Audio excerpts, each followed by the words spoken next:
Chapter 4, The Text. The walk home took longer than 43 minutes this time. Paolo let it. Every step was deliberate, a metronome counting down to something he had not named yet. The sun had dipped behind the apartment blocks, turning the sky the color of old bruises, purple, yellow, the same palette painted across his ribs. Tokyo Bridge loomed ahead, its underside still wet from yesterday's rain, the river sliding beneath like a black tongue.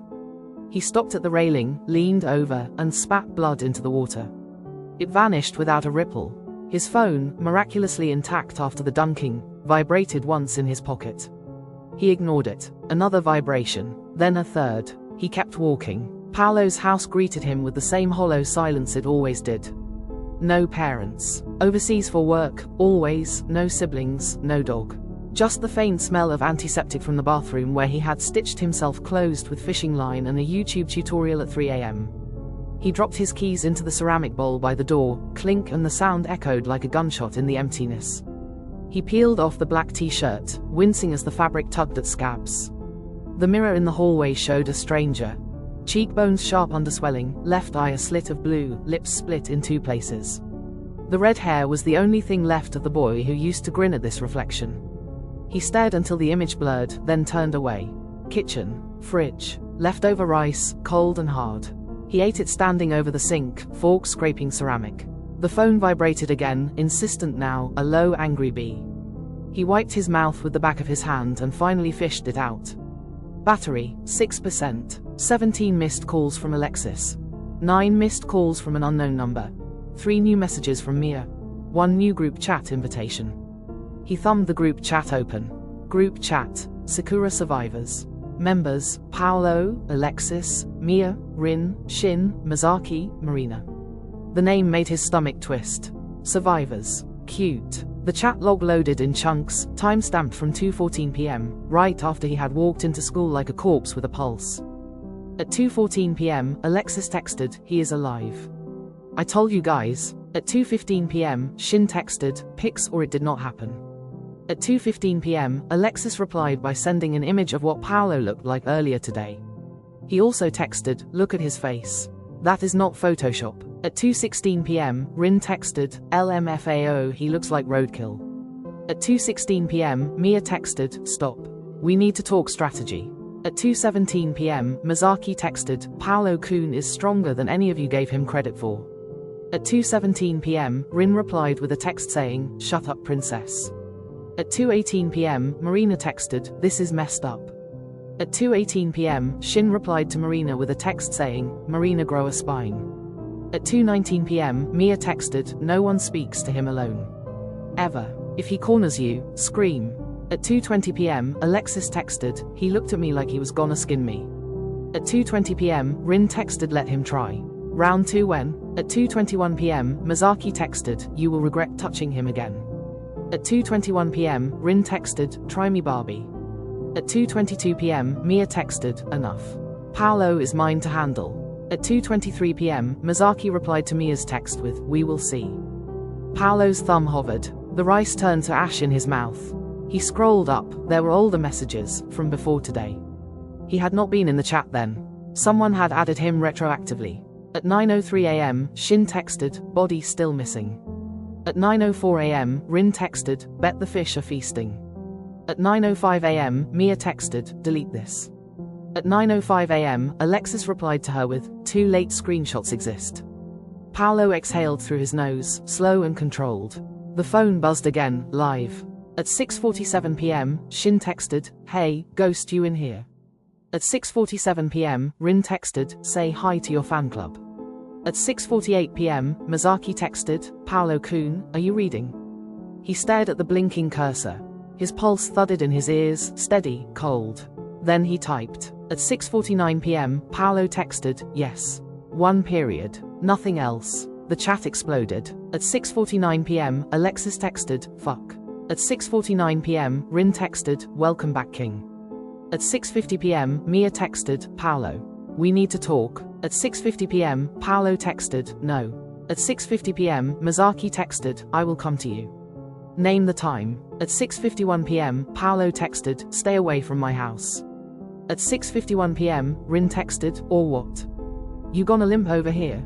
At 6:52 p.m., Paolo texted, "You will know when I am there."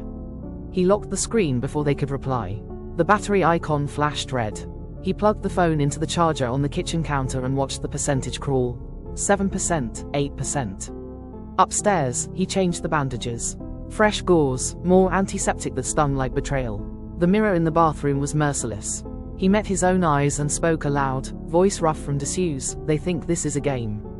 He opened the top drawer of his desk. Inside, a black notebook, spine cracked, pages filled with taekwondo forms, footwork diagrams, pressure points. He flipped to a blank page and wrote 5 names in careful kanji. Mia, Alexis, Rin, Shin, Mizaki. Under each, a single word in English, method. The phone buzzed again, vibration rattling against the counter downstairs. He ignored it. Instead, he opened his laptop, fingers flying across the keys. Sakura High's student portal, schedule database, club rosters. He screenshot Mia's student council calendar, late nights, empty rooms. Rin's kendo practice, locker room, 6 p.m. sharp. Shin's part-time job at Lumino's cafe, closes at 10, walks home alone. Alexis's route, cuts through the park, earbuds in, always. Mizaki, trickier, principal's daughter, estate security. But Marina and Shizuka were weak links. Marina's Instagram stories geotagged the mansion's side gate every Thursday for study sessions.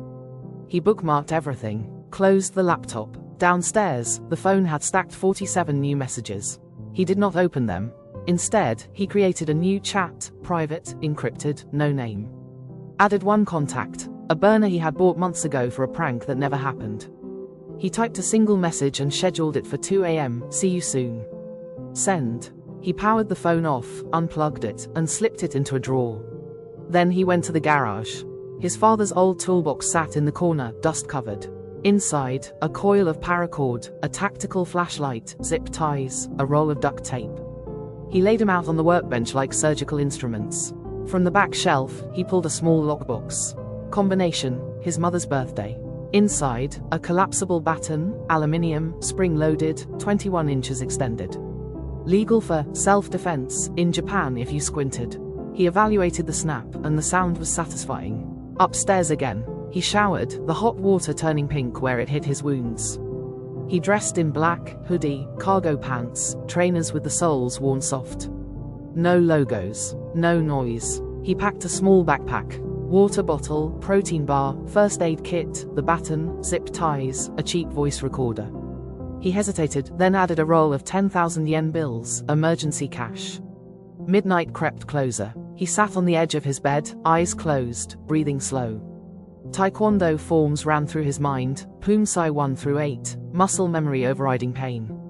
He visualized Rin's stance, left foot back, weight on the ball, guard too high. Shin's wild haymakers telegraphed, sloppy. Alexis's hesitation, he would flinch first. Mia did not fight, she directed. And Mizaki was chaos in a ponytail. His phone buzzed one last time before he shut it down for the night. He could not resist. One glance. At 11:59 p.m., Mizaki texted, "I know you are awake." At 11:59 p.m., Mizaki sent her image.